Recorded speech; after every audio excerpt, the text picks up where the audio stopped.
If the only tool you have is a hammer, everything starts to look like a nail. And that's where schools are stuck.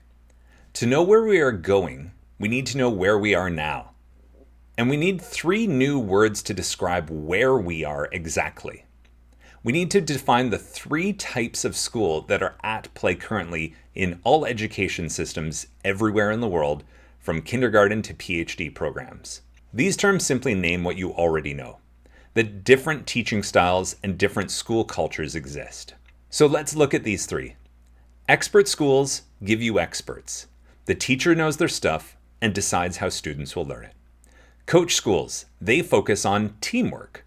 Staff collaborate, working as a school and not alone, and by making decisions together with regards to learning. And counselor schools, learning decisions are negotiated directly between the teachers and student. So in expert schools, teachers decide using their discernment. Coach schools, staffs decide using a whole school approach, and in counselor schools, students decide using their meaning and negotiation. Imagine this.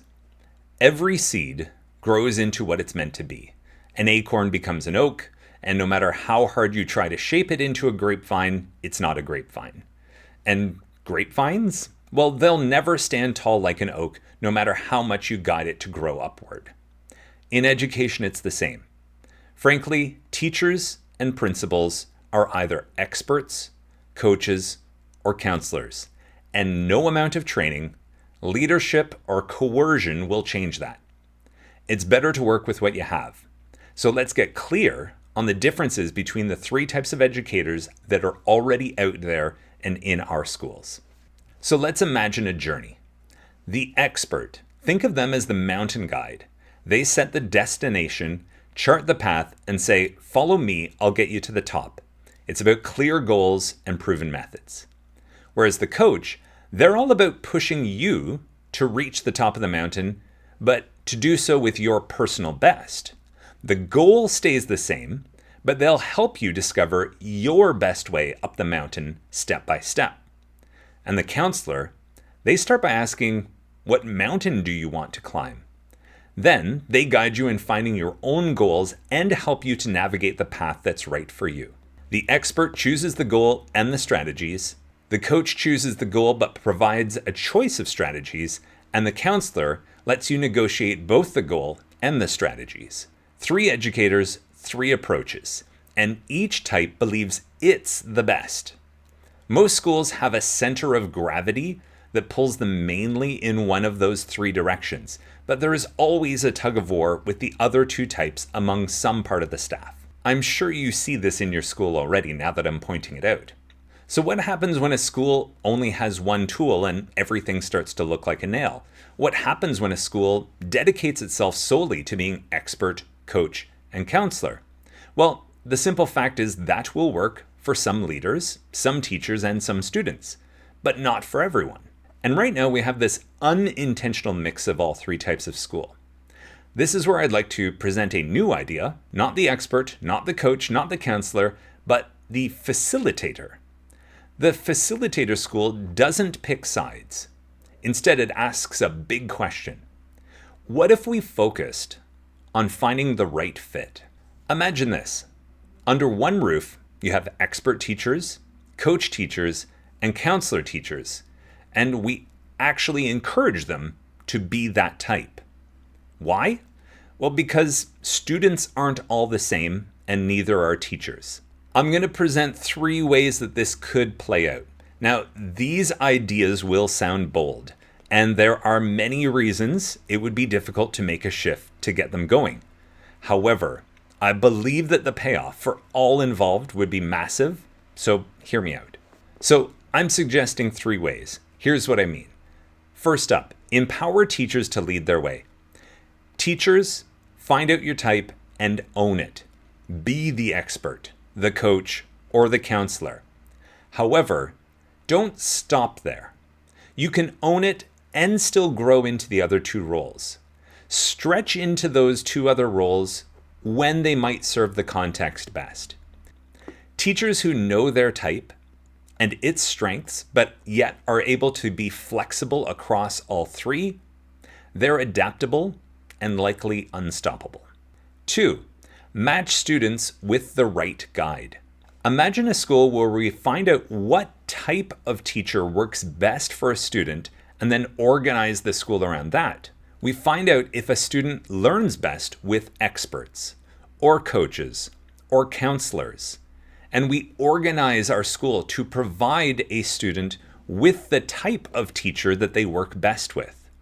Because simply put, there's already a type that they work best with. Why would we not tap into the potential of that?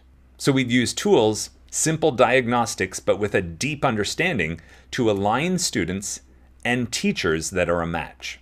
And finally, 3, tailor types by subject. Now, here's where we take that last approach and take it even further. Here, we would match the teacher type for every subject. So in theory, any area of study would involve the school offering experts, coaches, or counselors to approach it. So let's just say, for an example, a student finds out that they learn best with experts for more science-based areas, coaches for more sports and body-based things, and counselors for art and languages. It's about unlocking the potential in every classroom, in every subject, for every student, but by also letting teachers be the type that they are already. Now, I'm sure, like me, you're already being flooded by what ifs and, oh, that's nice, buts. That's fine. I'm simply putting these ideas out here because I believe in the long run, schools are going to need to evolve towards acknowledging the 3 types and find some kind of practical way to work with them rather than ignoring them or actively working against them. And this isn't just about new labels. This is not something new you need to do. It is about acknowledging what is already in school. This is a way of redefining what you are already seeing, experiencing, and being influenced by. It's about acknowledging who the teacher is. It's about acknowledging who the student is and how they connect or don't. And here's the thing. Sure, you can ignore that dynamic, but it is still shaping your school every day, every lesson, with every interaction. So like I said, does this approach have challenges? Absolutely. It's more complex than any of the 3 previous types and has more moving parts. So there are more ways that something could go wrong. But the gifts, I think they're unmatched, and it's bold and it's new and it solves many of the complications that we're facing in our education system right now.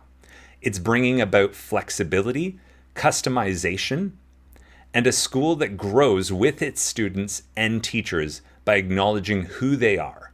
And this isn't totally out there in la la land. There are actually a few schools already beginning to experiment with this facilitator approach. And like anything in education, the details aren't all figured out.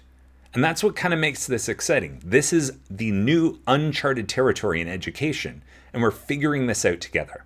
So when the only tool you have is a hammer, everything starts to look like a nail. And the facilitator school isn't about choosing one type or one tool over another. It's about building something bigger and something better. Because when schools stop hammering every nail the same way, they start unlocking more potential. So what do you think? Is it time to rethink how schools work and put words to what is already happening and work with it? Let's facilitate this new approach to education together. Get our newsletter to find out how. There's a link in the description for where you can sign up for that. And let's keep this conversation going.